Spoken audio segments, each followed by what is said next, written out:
All right, we're back here at Standardbred Canada headquarters, where we're going to preview the Western Regional Driving Championships at Century Downs Racetrack and Casino. I'm John Rallis alongside my co-host Dan Fisher. And Dan, how are things? Not bad, not bad. We're learning as we go. Yeah, just before we maybe touch on this upcoming Western Regional Driving Championship, what did you think of the Ontario Regional Driving Championship from a viewership perspective, from a handicapping side? I wasn't there live like you were. Maybe you can fill us in on the crowd a little bit later. But I thought it was good action. I thought they definitely raced. And what I'd like to know is you TV stars. You guys always give your picks. You tell people how to invest their money, but then we rarely hear after the fact. Nobody ever comes back and says how they did. So I'll start. I had a decent night. I feel like I'm giving my tips to people, so I want to follow up on it. In the 9 races, 5 of my top picks won. None of them were big prices, but 5 out of 9 isn't bad. I did invest in the late pick 5 myself, and I was alive into the last leg onto what was supposed to be one of my best bets of the night. Trevor Henry with the rail member Sugar told us that the mare was lazy, and I said Trevor never met a lazy horse in his life. Sugar was right. She was lazy. She missed the gate by a length and never got in the race. I think it was live for about $400 if she won. And she never got a call. Travis Henry went wire to wire. So I lost a couple bucks, but I was close. Yeah, I was one of those things. It's funny you mentioned Trevor Henry on the rail horse in the finale. It was the 6 horse that had it was actually a bridle adjustment on the horse. And Trevor Henry sent that one down the road. It was Travis Henry? Trevor Henry. He had a horse. Earlier in the night? Yeah, earlier in the night. Okay. Drawing a blank on the name of it, but he was a little bit too aggressive. Okay. The bridle adjustment would maybe benefit him leaving out there, and Trevor did do that from the 6 hole. Unfortunately, he backed through the field, so maybe it was a little bit. He got the horse a little bit too excited, but I mean, when he cleared so quick after the quarter, I thought, the race is over. That was a horse that we touched on here on the broadcast or on the show rather, and I really thought that was going to be a big player. Unfortunately, couldn't finish off the mile. So a really, really good event. I'll tell you one thing. I was doing the interviews for COSA all throughout the night, and the guys were really locked in, coming in race by race, asking me, do you have an updated leaderboard?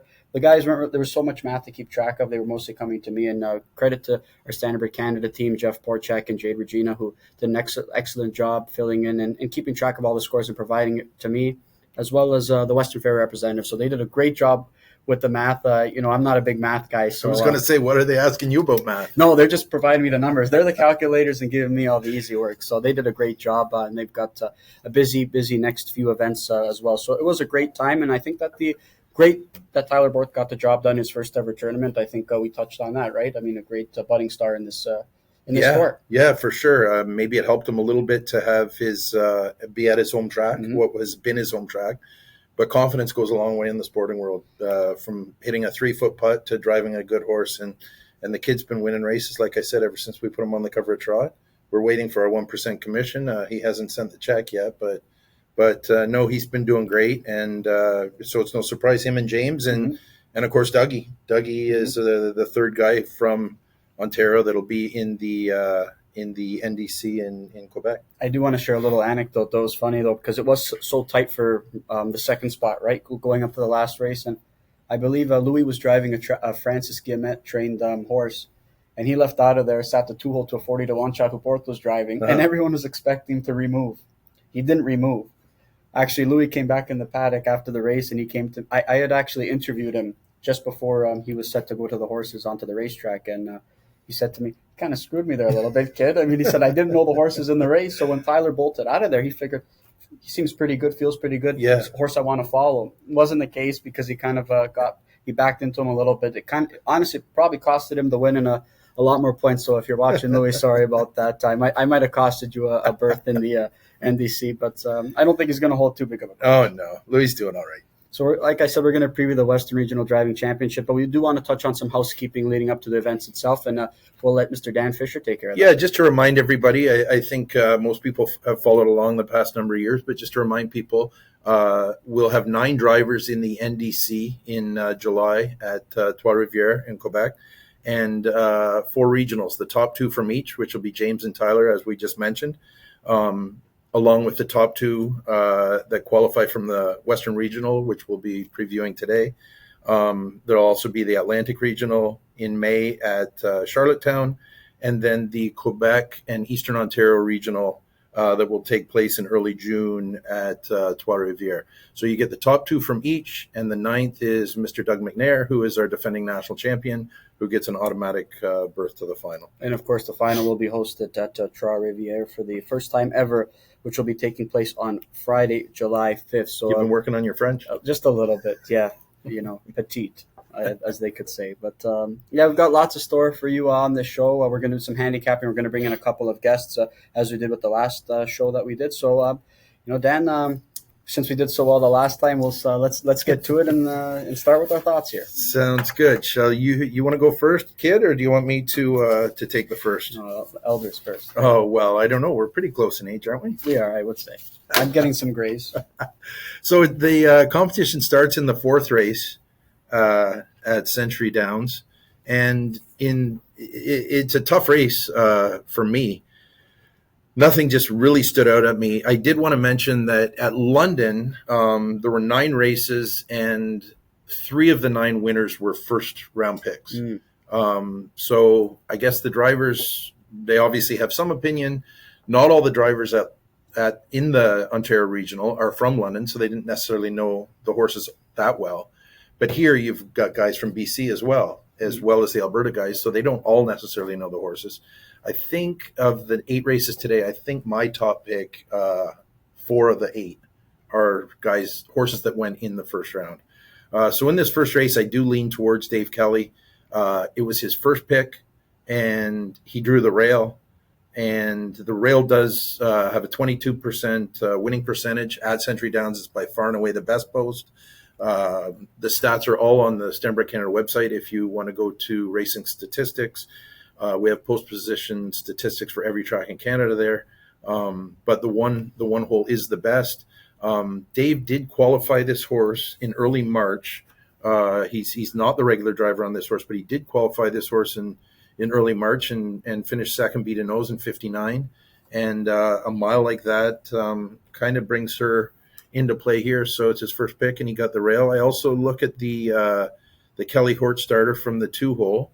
Now, Kelly trains this horse, and he had 3rd pick, and he took his own horse. Now, I think she was a winner. Doug McNair drove her last fall in the Super Final Consolation, and she was a winner. She's come back at 3 and was no good in her first start, so they threw her right in a claimer.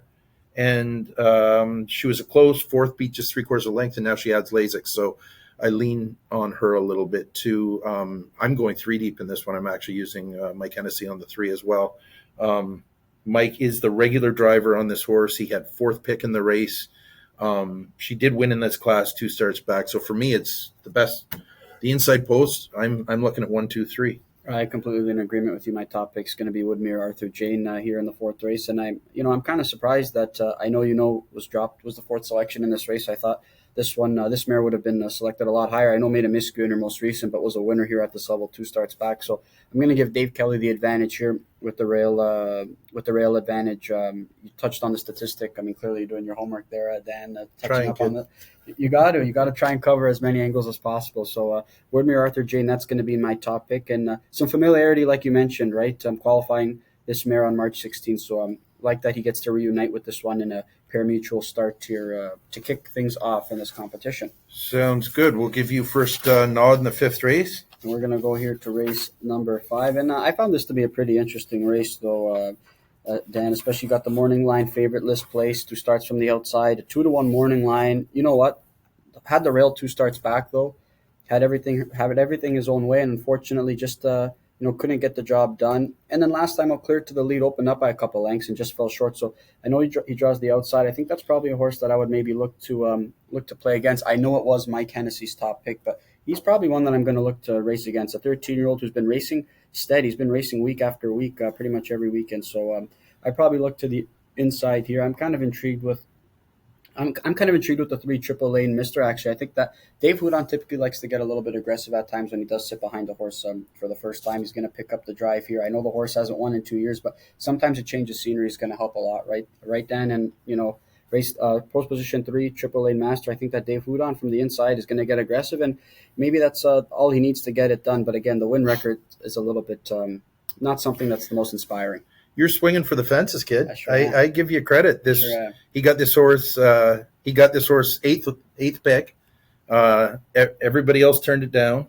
Not just no wins. Last 26 starts, one on the board finish. A second place finish last year. You're looking at 20 to 1 here, I think. I think it's going to be a great price. And again, because, they have missed a few race dates over there. So we've seen a lot of qualifiers in advance. And I think that now you see him back on a regular rotation. I think that's going to bode well for AAA Mister. I'm hoping Dave Houdon can blow up the tote board here. There you go. I'm not going to like the price on Liz Placed. But the veteran of the field with almost 300,000 made career does have the gate speed, won 8 of 22 last year. Mike Hennessy's first pick. Mike won the Western Regional, I believe, 2 years ago. I am going to go to the chalk here, so I'm probably going to the favorite, and you might be going to the longest shot on the board. The other one that catches my eye a little is Scott Knight. I'm kind of letting the drivers dictate me here. Scott Knight took the 2-horse, Blue Who, as the second pick. And this horse has been second in this class, 2 of its last 3. Left out, got stung leaving, and back through them pretty good last week.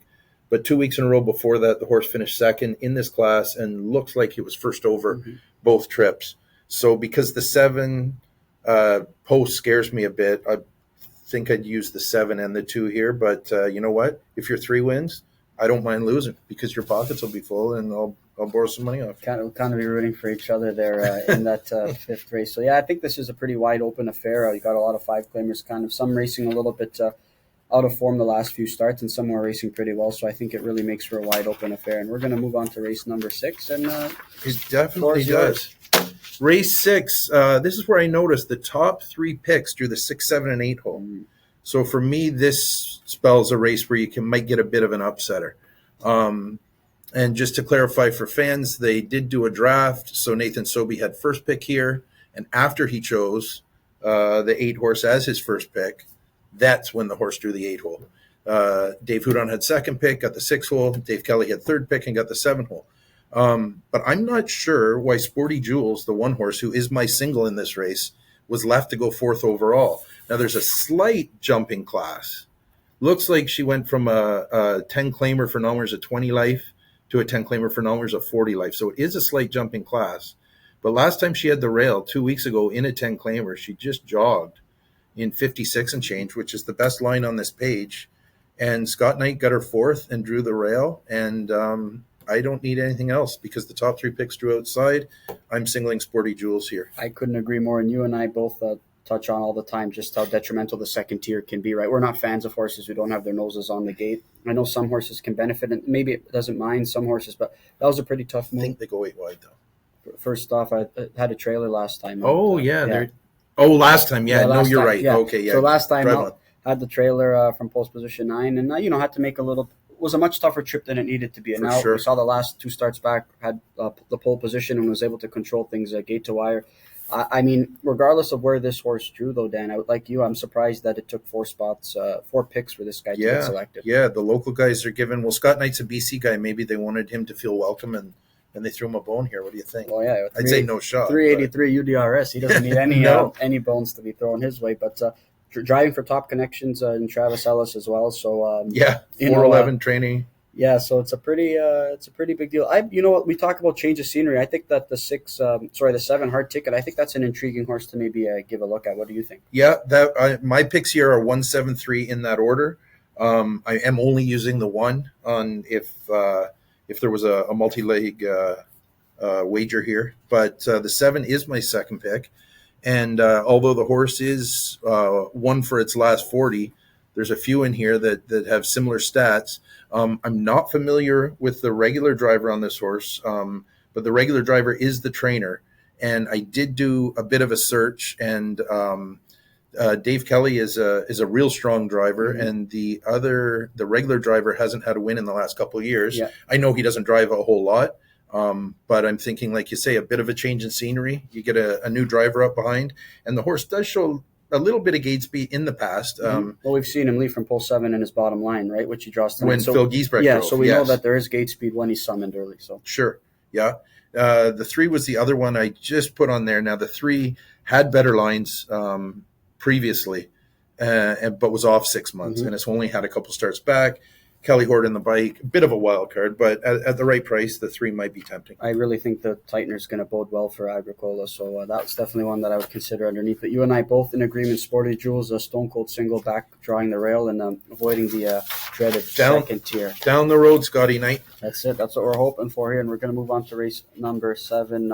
Another pretty wide open affair here. I kind of struggled with this race too because I think there are some favorites that are a bit vulnerable, so it was tough for me to even find a bit of a price here. Ultimately, I just landed on the 5-horse 5-star Dragon.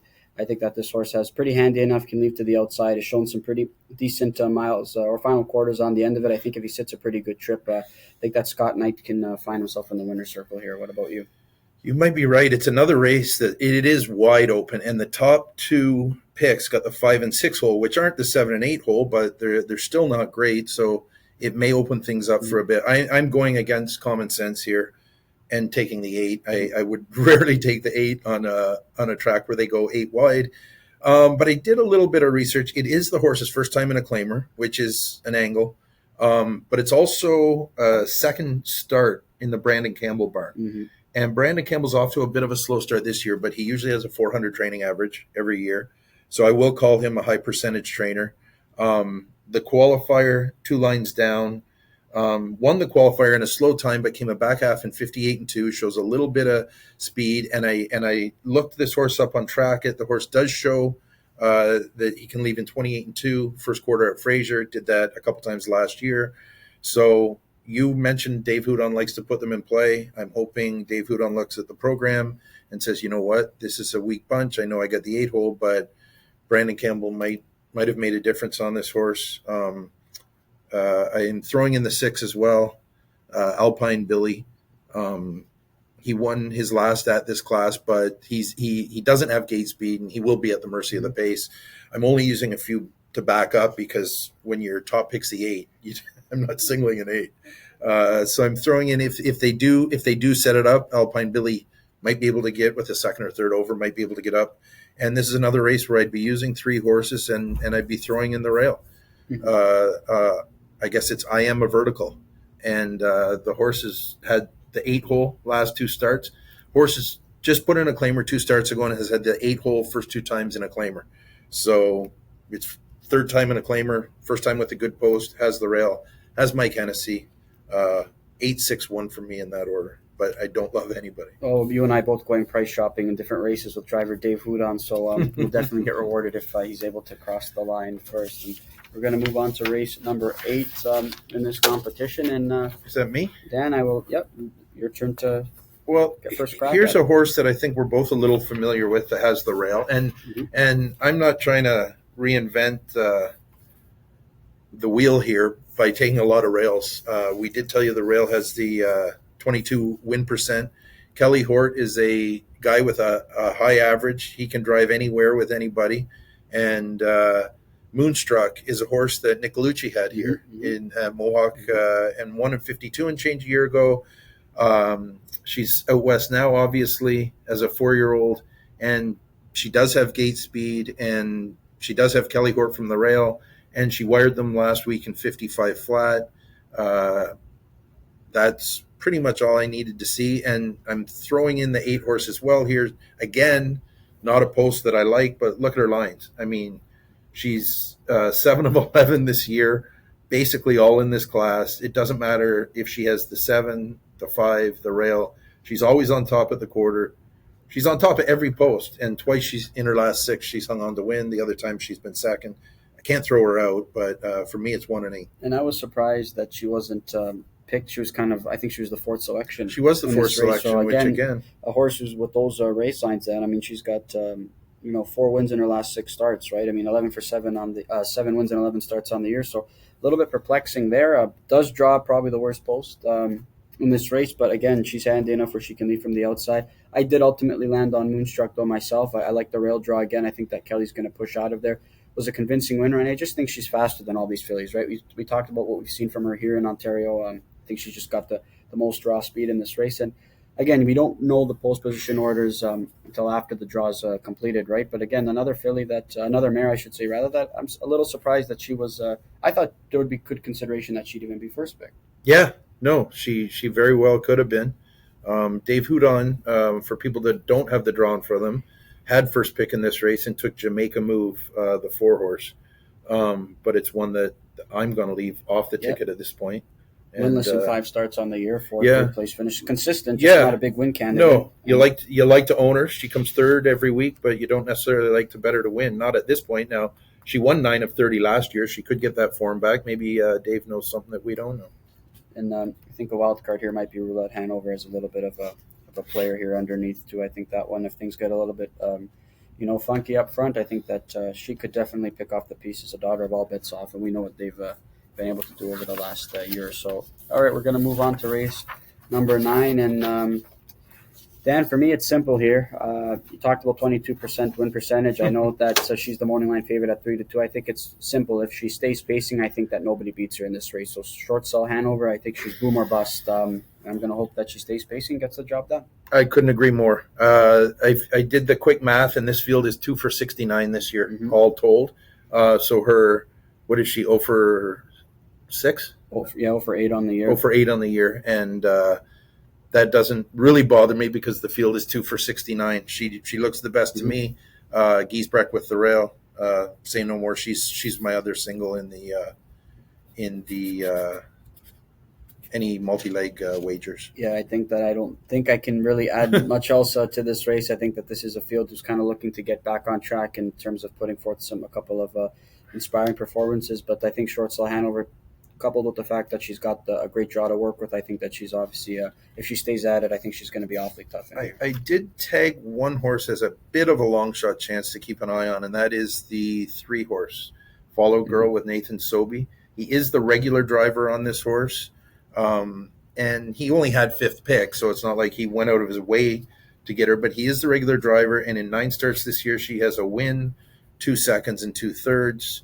Her lines aren't ultra impressive, but she's consistent in a field where there's not much consistency, so she might be something that might spice up an exactor or a try. And you want to look at her 2 worst race lines over the last several weeks, both of them drawing the second tier. Her nose is back on the gate, so I think that's going to bode well for Fallout Girl. I think that's a great player underneath, and maybe a nice little win candidate if a short sell Hanover kind of makes a miscue. Good call. So we're going to move on to race number 10 here, and Dan, what are your thoughts here? Race 10. This something caught my ear. It's funny. The field was 2 for 59 the last field. The 1 and 2 horse here are 11 for 22 this year. So there's lots of winners in this race. This is the race where Kelly Hort had first pick, and he trains the 1 horse, Bay Street Buddy, but he did not choose his own horse, who is 12 for 35 over the last couple of years. Kelly Hort instead went with the 4 horse, Sure Gain, trained by his buddy, I believe, Chris Lancaster, who is coming off an impressive win. Now, Bay Street Buddy's coming off 2 straight wins, 53 and change around Fraser. Most will tell you Fraser's a little quicker than Century. But Century Downs, Sure Gain, 1 and 55 and change last start at Century. Hort goes to the 4. I'm going with Hort to the 4. I'm using 2 horses here, the 2 and the 4. The 2 Military Man has a ton of gate speed, won 3 in a row before fading to just finish second. 2 Sure Gain last week. I don't know whether the lineup is going to be 4-2 or 2-4 or what it's going to be, but I'm going to use them both. I have trouble separating them.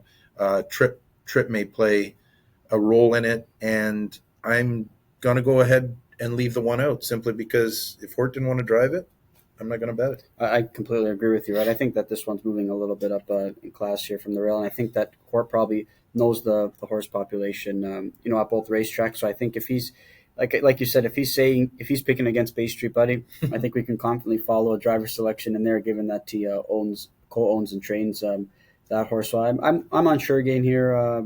Like the draw that he works with.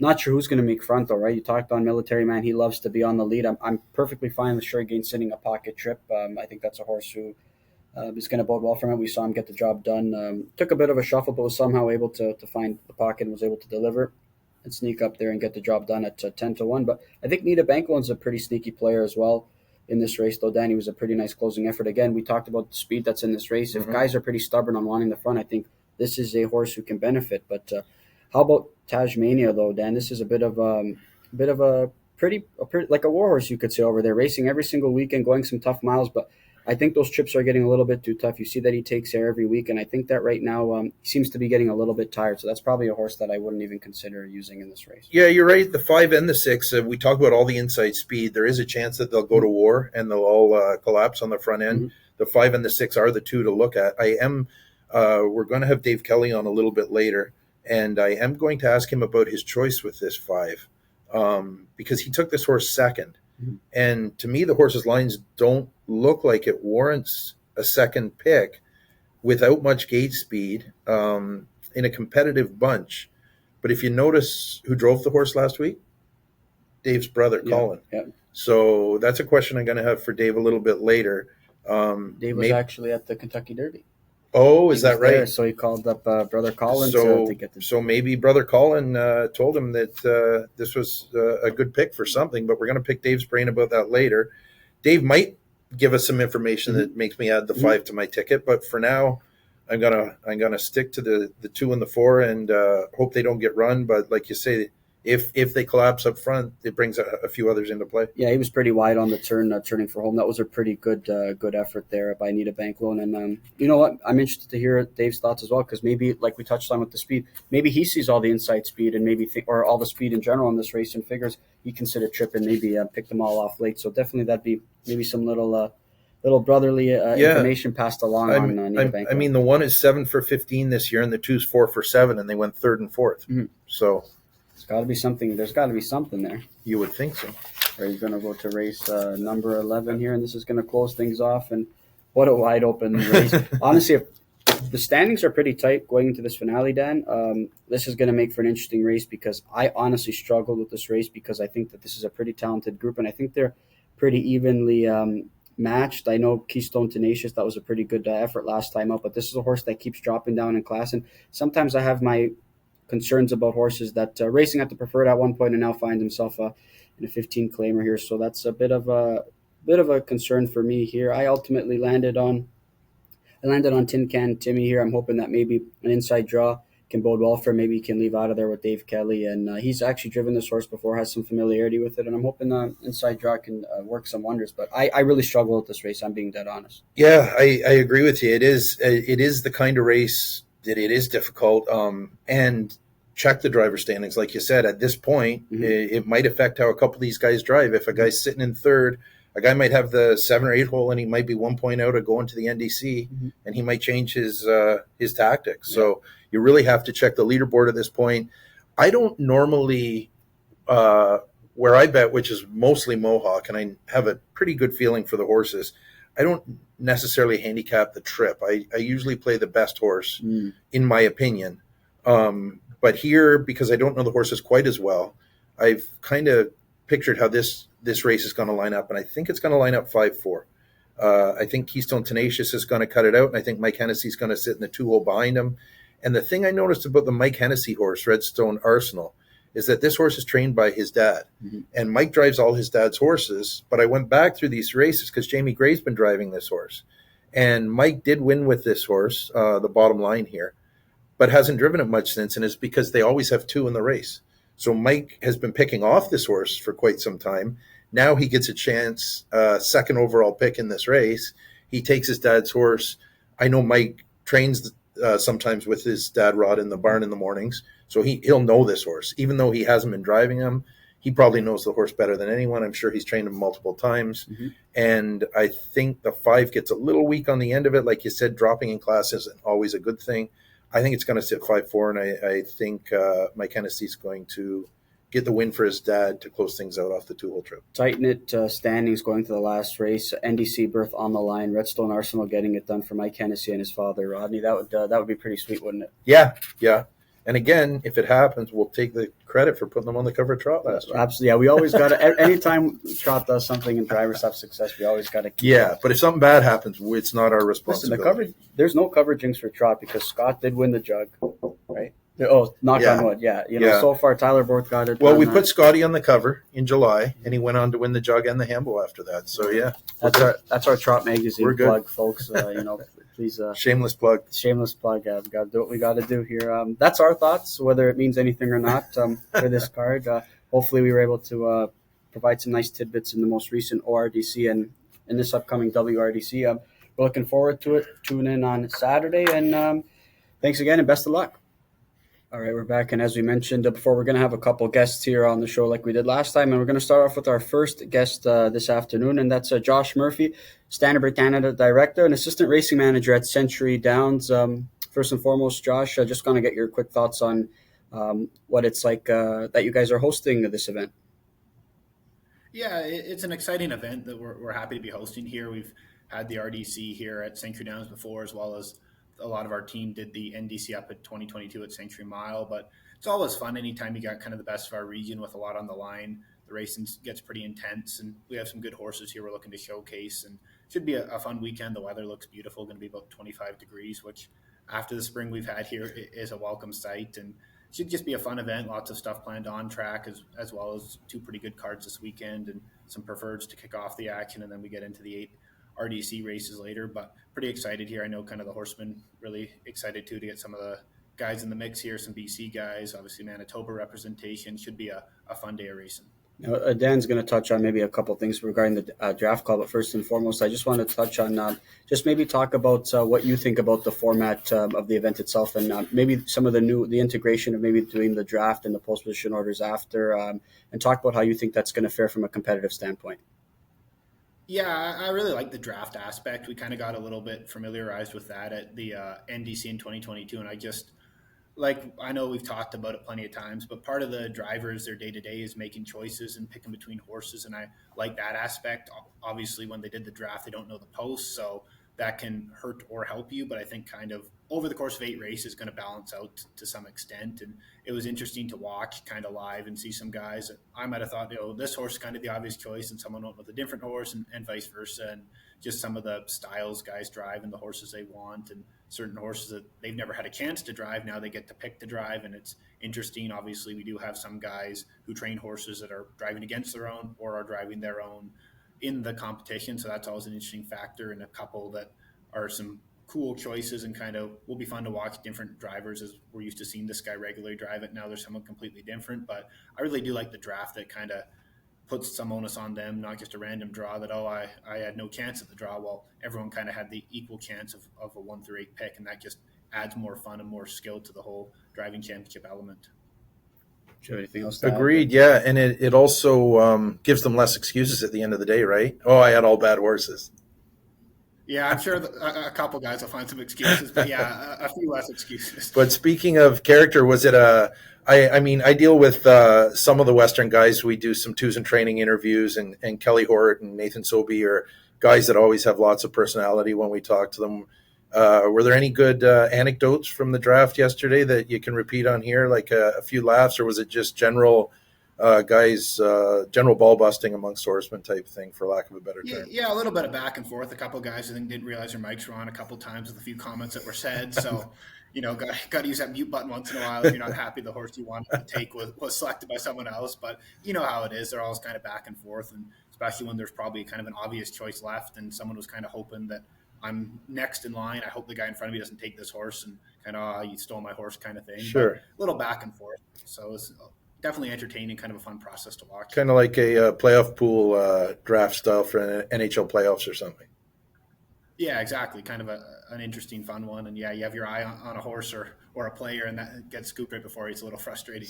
Now, did the guys know that the draft was, the post position order was going to be taking place after the draft was finished, or did some of them think that the post positions were already set in place?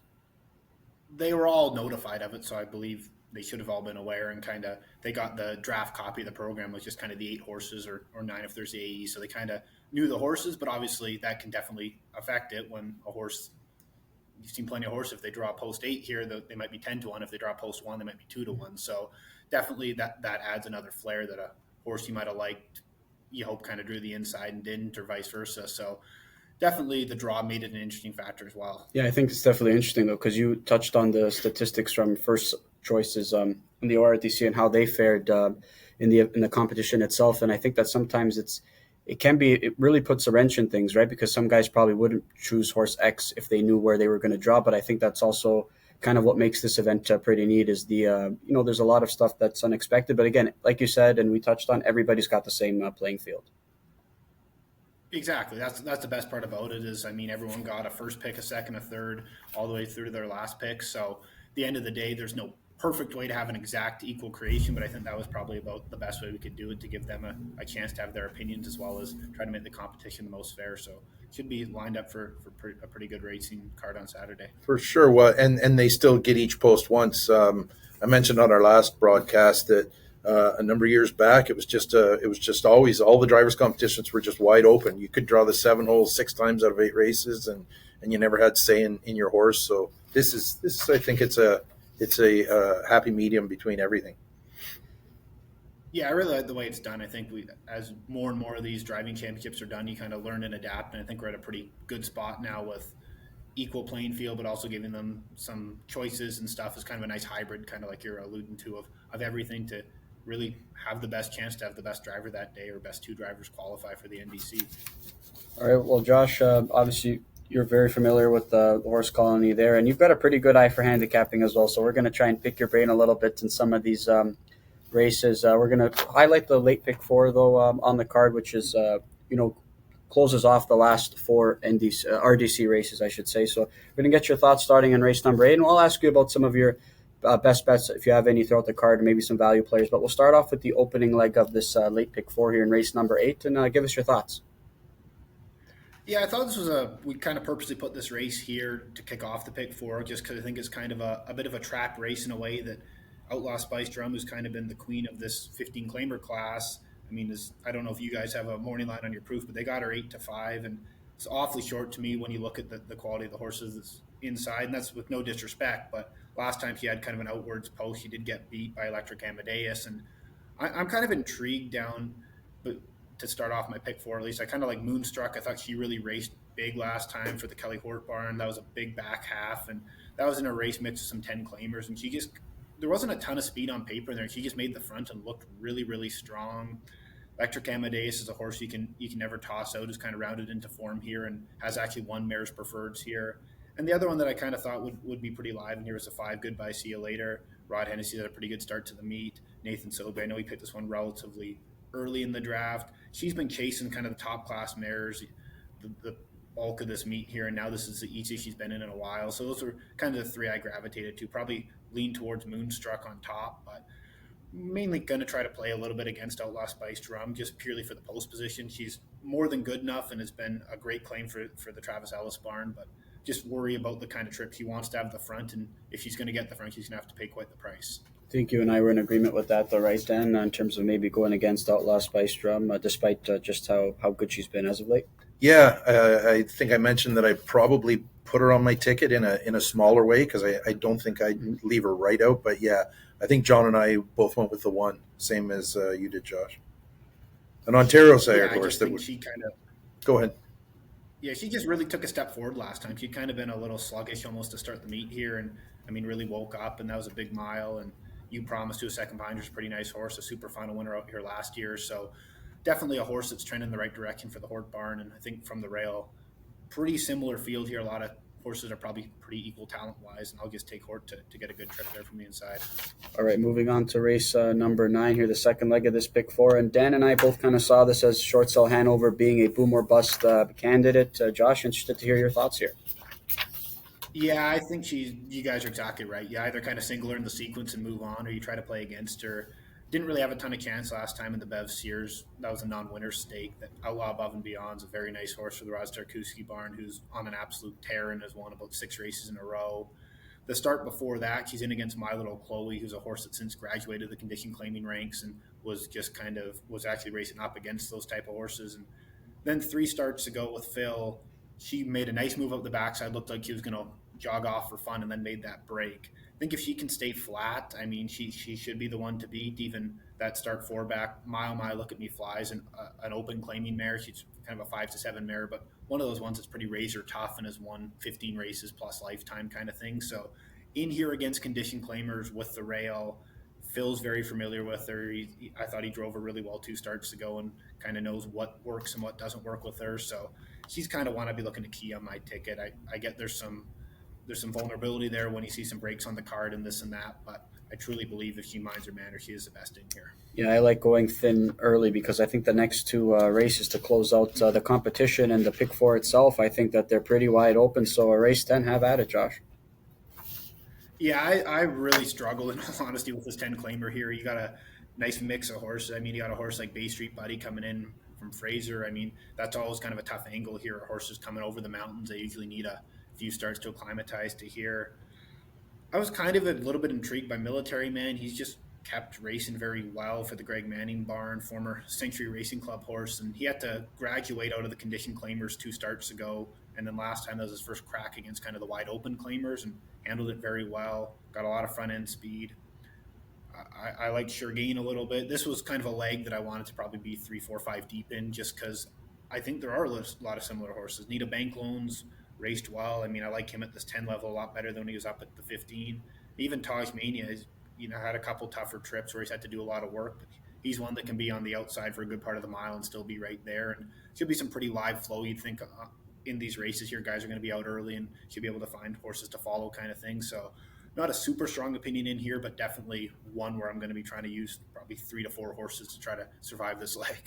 Yeah, so going back to the draft, I kind of let Kelly Hort handicap this race for me to a degree because he had first pick and he chose against his own horse. Did he make any sort of comment when he made his pick about his own horse? Not really, but yeah, you definitely read into it when you have your own horse to drive here and you opt to drive someone else's. Sure. That, I mean, and on paper, Shergain won this condition last start. I mean, got a good trip from Phil and a horse that's had some talent and kind of finally pieced it together there. But yeah, I know definitely one to consider. Even I believe Dave Kelly took Nita Banklund over Munchie Chris, that he could have taken his own and took Nita Banklund. So it's definitely, you kind of have to upgrade those other ones and probably downgrade theirs. Sure. Just purely for the fact of if they have an opportunity to drive their horse and they really like it in the spot. Mm-hmm. But I think kind of both Bay Street Buddy and Munchie Chris are maybe ones that need a start or 2 more to really be on their A game here. So yeah, I think this is definitely a kind of a sneaky leg and frustrating because someone could win this race at 3-4 to 1 and be pretty logical, but I still feel like you probably need 3 or 4 to get through this leg. Sure. So not the easiest way to have that late double kick off and the third leg of that pick 4. No, definitely not now. And it doesn't get any easier in the closing leg of this competition and the closing leg of this pick 4. I was speaking with Murray Slough, track announcer, and he was telling me that this race could be fairly wide open. Shout out to Murray, kind of gave me a brief little rundown. I called a friend, so gave me a brief little rundown about some of the horses and their tendencies and intricacies. So Murray obviously does a great job, and he's You have friends? a great, hard to believe. Okay. I know, hard to believe. But, he's one of those, he does a great job over there, Josh. And we both came to the agreement that this, if the standings do get a little bit tight, I really don't know what to expect in this race. So this is quite the deciding race to close off this card. Yeah, definitely a fun one. These 15 claimers, both the boys and the girls, have kind of been really fun races here all meet. And I mean, yeah, there's about 7 horses in here that I think really realistic. If they win, you wouldn't be too surprised. I was a little interested in Redstone Arsenal for Team Hennessy there. Horse that really hasn't had much luck at the draw recently, 3 straight 7 holes, and it's been a ways out of it. You look 10.5, 20 and a quarter, 11 at the opening quarter. Last time Mike drove this horse, he was able to get away in the 2 hole from the rail and win. And you look at some of the horses chased, General Custard, Whiplash Smile, some pretty tough editions of this kind of 15 non-winners, 25-1 claimer.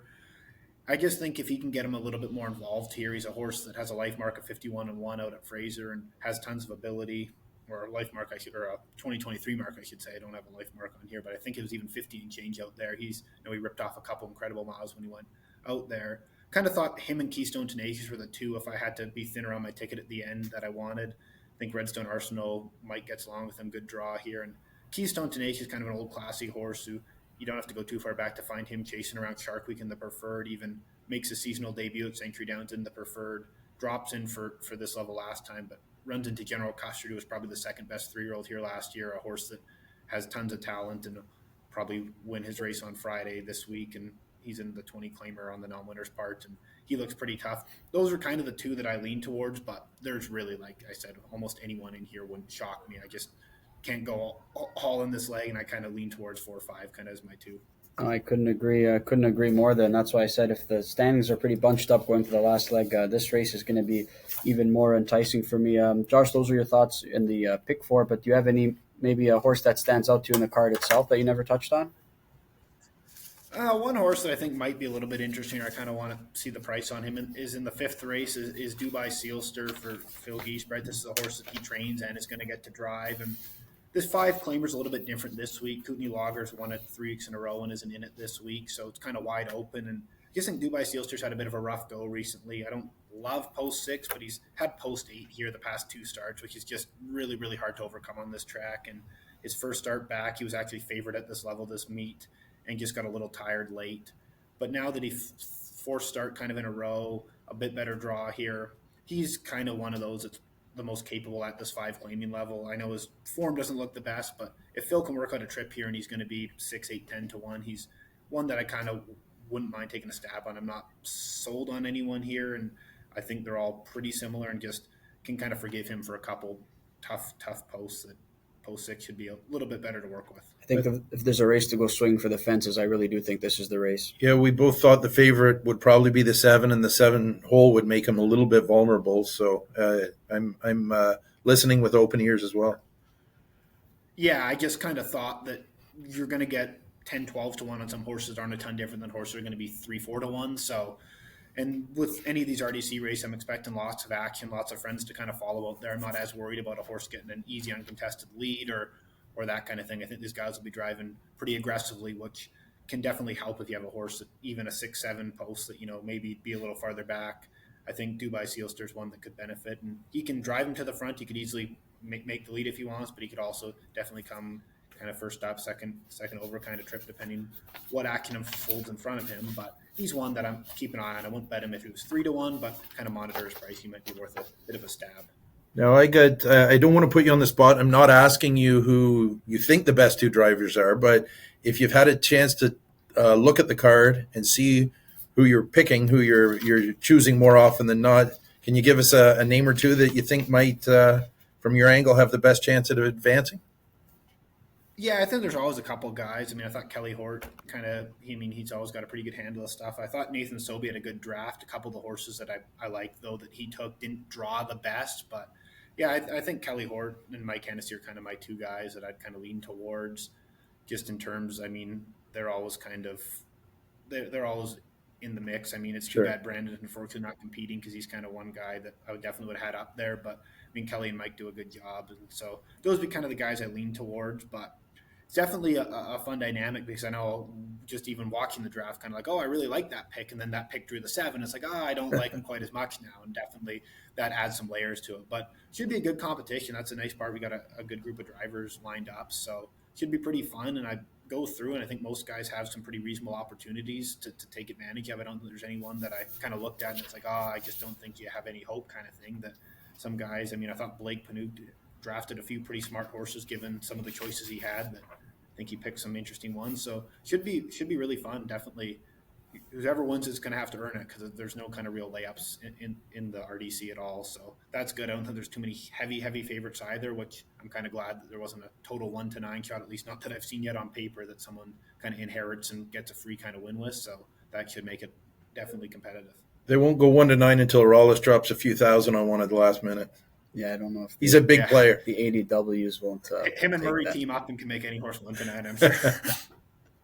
Well, Josh, I really appreciate your thoughts here on this card. And can you let the people know where they can tune in to watch the Western Regional Driving Championship? Yeah, we're actually currently trying to we had the NDC on YouTube, so we're just trying to kind of organize that up on our end right now. So hopefully we have a bit more information, and anything we have will be communicated. Obviously, our feeds through RTN and HPI as well, but we're working on kind of the YouTube thing right now. So fingers crossed that gets all lined up like we had for that NDC in 2022. And should be a good day. Hopefully a big on-track crowd as well here. Like I said, weather's going to be nice, which we had a very busy Saturday last weekend. I expect a lot of people out, a lot of buzz and excitement kind of going around about the event. So should be a really good day racing here in the Calgary area. Sure, and we'll obviously get people to stay tuned to standardbredcanada.ca for the latest news on how they can view. Mm-hmm, for sure. All right, thanks a lot, Josh. Best of luck this weekend. We're looking forward to it, and have yourself a great weekend. Perfect. Appreciate it, guys. Thanks so much. Thanks, Josh. All right, we're back here with our second guest. And just like last time, we had a driver on to maybe take us through some of his thoughts, one of the participating drivers competing in the Regional Driving Championship. And with us today, we've got Dave Kelly. Dave, Dan and I have a couple questions for you, but I wanted to start off first by saying, sometimes when I do a lot of fantasy football drafts though, so we always get a draft grade right after the draft. I never put much stock into it, but for you, looking at your results right after, what personal grade would you give yourself? Like when you're saying A, B, C, or D, I'm going to say B plus. It's pretty good. Not bad. It's pretty Not good. bad. Now, my first question's a little bit more important than that.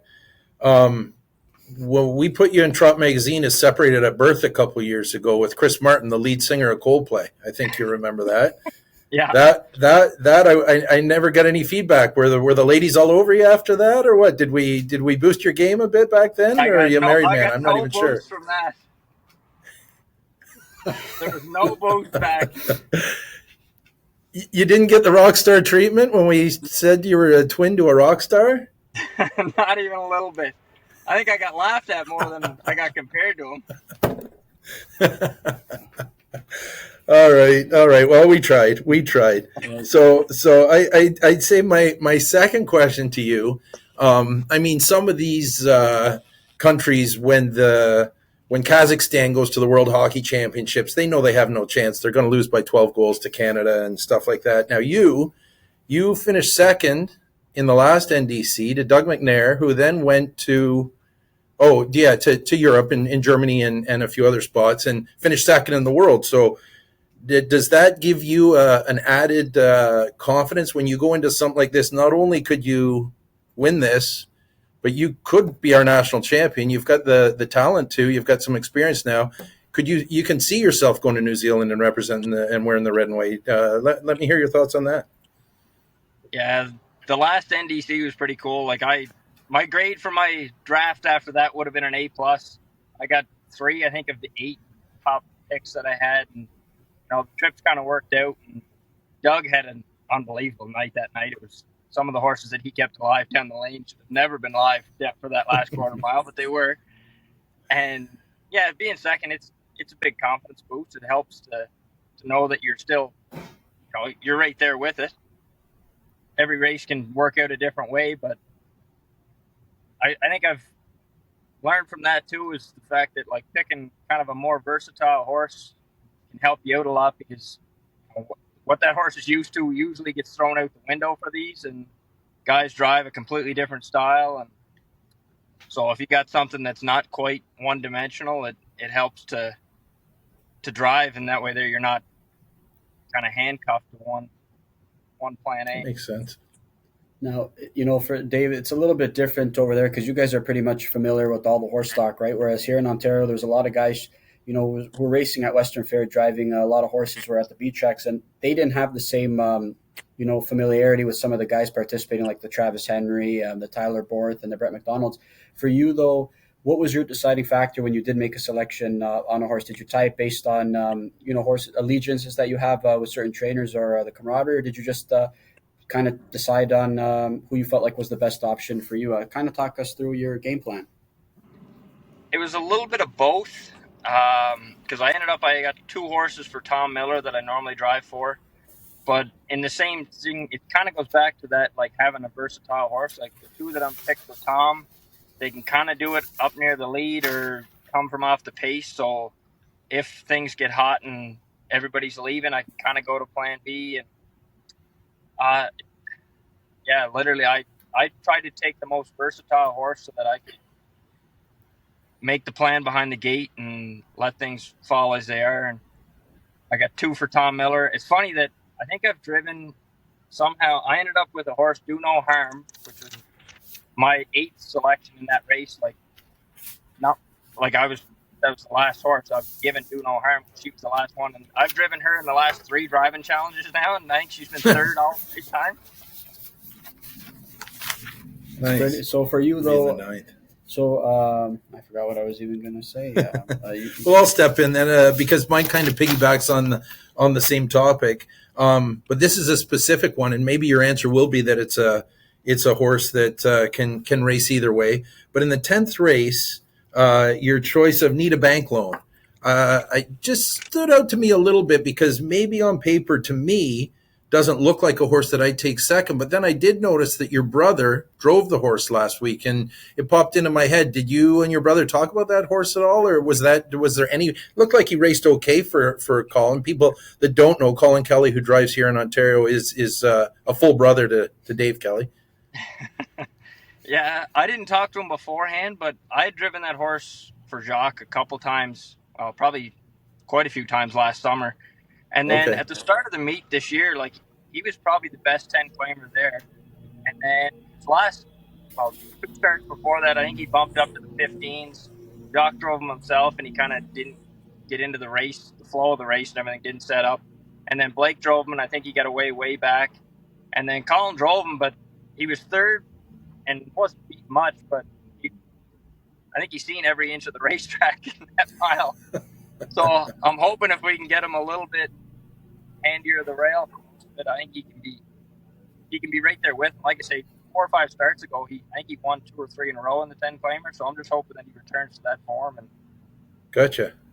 Now, give us a Dave Kelly sleeper on this card. I even took my notes with me so that I. Nice. A driver that's prepared. It's not something we see very often. Eh? I kind of like popping like Pez. Okay. Which race is that in, Dave? Sorry. 7. Okay.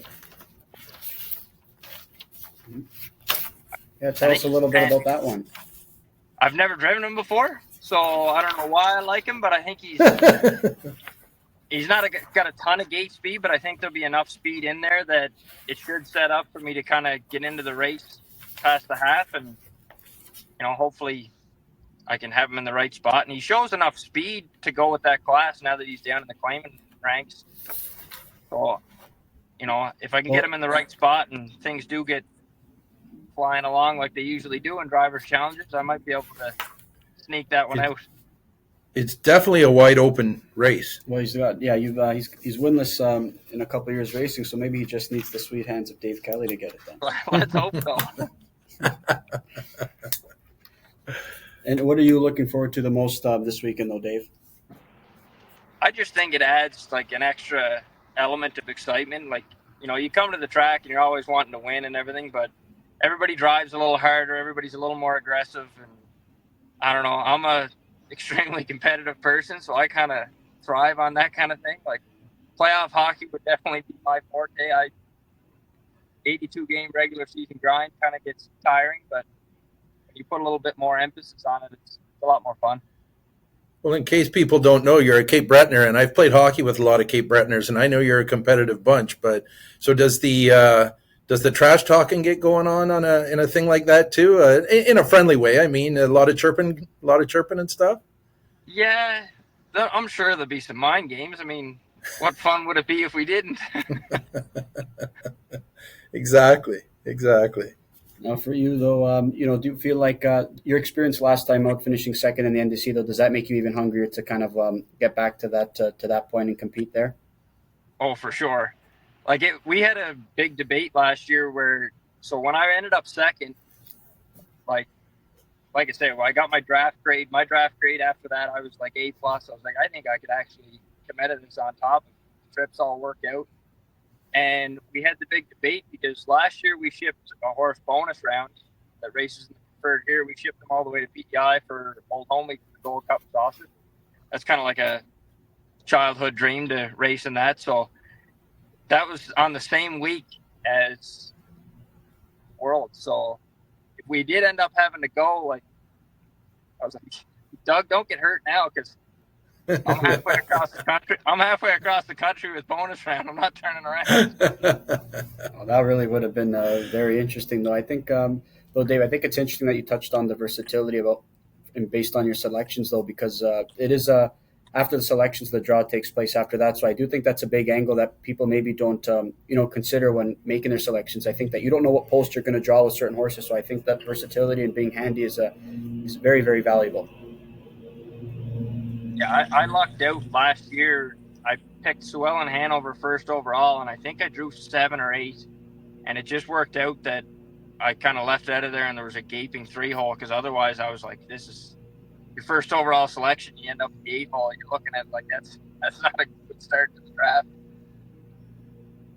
Speaking of 7 or 8, though, now for people that haven't, and I've seen some races from Century Downs, but not a huge number, you hit that first turn fairly quickly. It seems to me the wings fold, and within a 16th of a mile, you're into the turn. Does that make it even tougher on the 7 and 8 horse to leave? Or it's so hard to cross over here. Like even if you do get there, it's so much work getting to the lead. Like I think we're like 3 pylon lengths, and we're into the first turn. Like it's almost as tight as a half-mile track to get into the first turn. Sure. So the 7 and 8 hole, the ones that I have from the 7 and 8 hole don't really need to be on the front or near the front. So thankfully that worked out well for me in the draw. Sure. But the 7 and 8 hole here are just it's a hard spot. But a kid that growing up, where did you drive mostly in the Maritimes before you moved west? Probably the same sort of thing, all half-mile tracks. Yeah, Northside Downs and Inverness. I kind of grew up there. I drove a little bit in Truro when I was younger. Dad was announcing in Truro Raceway there, so when he would drive up to announce, I'd go up and I'd drive some for Freddie Saunders and a couple guys up there. But mostly, like, I didn't really plan to race horses my whole life. Like I came out west for the oil patch and things got slow. This picked up, so and it worked out well. Yeah. When you got a 2019, I think it was O'Brien Future Star Award to show for it. Yeah, that was a fun trip. Nice. We're going to shift gears before we close off this interview. Dave, I just wanted to shift gears a bit here. Are you enjoying the NHL playoffs? Are you an Oilers guy at all, or? I'm a diehard from the time I was born Bruins fan. So last night wasn't real pleasant for us, but we got past the Leafs again. So yeah. If you guys are watching the broadcast, our former president and part of my ownership group, Donnie McDougall, is a diehard Leafs fan, and he will be wearing a Boston Bruins jersey as part of a bet we made on the broadcast. I don't know if he's going to do it this weekend because he says shouldn't be done during the Drivers' Challenge, but I think that gets him exposure. It'll be raising a lot of questions. Like Sylvan had to wear a Tampa Bay Kucherov jersey going up for post parade after he lost a side bet with the Sylvan Filion when the Lightning. Trevor. Yeah, when the Lightning. Oh yeah, with Trevor when the Lightning beat the Canadians in the playoffs. But, well, the Oilers fans can't give you too much hassle right now because Vancouver scored twice in 39 seconds late in the third to beat them last night, so they're probably quiet today. That was an ugly finish. Well, Dave, we appreciate you joining us this afternoon. We wish you the best of luck and hopefully continued success this year, and we'll be watching this weekend. All right, thanks so much, guys. Good luck, Dave. Thanks, buddy. Thank you. Okay, well, that concludes our Western Century Downs Racetrack segment on the road to the NDC. Once again, we'd like to thank all of our guests as well as all of the host racetracks who have offered up their venue to take part in the Regional Driving Championships. We'd also like to wish best of luck to this Saturday's competitors for the Western Regional by name Dave Houdon, Phil Giesbrecht, Blake Panook, Kelly Hort, Dave Kelly, Nathan Sobey, Scott Knight, and the defending Western Regional champion, Mike Hennessy. We'll be back in a few weeks' time to preview the Atlantic Regional, which takes place May 25th at Red Shore, Charlottetown, and, of course, leads up to the National Driving Championship, which takes place July 5th at Trois-Rivières Hippodrome 3R. Thanks very much.